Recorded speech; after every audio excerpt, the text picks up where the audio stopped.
So we're going to take connecting rod bearing clearance, vertical bearing clearance, the dial gauge. And before we can take the clearance, we have to get a true zero, which we're going to take by... Speak up, man. We're going to take our true zero before we can take our vertical bearing clearance. So we roughly guess it. Okay. And now as he pulls on the chain fold up, he's going to center this bearing, and it'll give us a true zero. We'll pop it, we'll release it, find our true zero again, and we're off to the races. Should acceptable, probably about 47 is the clearance in millimeters, 0.47. Up!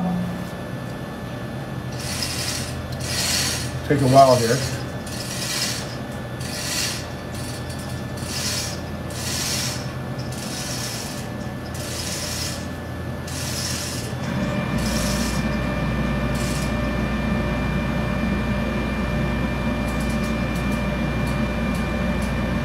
The center of the bearing out now.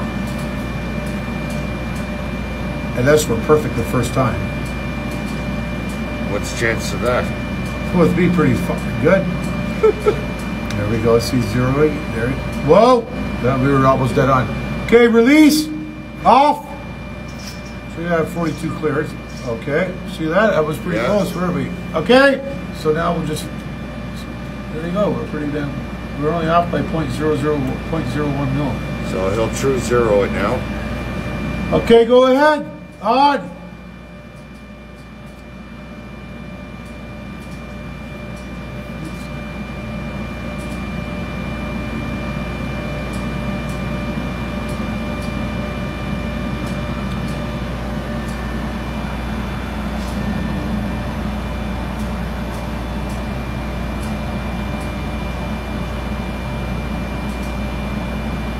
One more.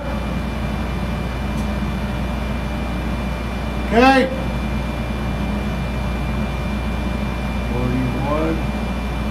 41. Give me one more, Tug.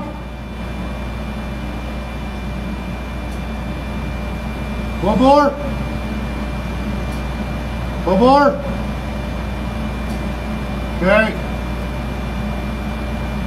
No, we take the initial ball. So it was 42. Off. You see everything moved? Yeah. All right, we're back to natural zero, so it was a true 42.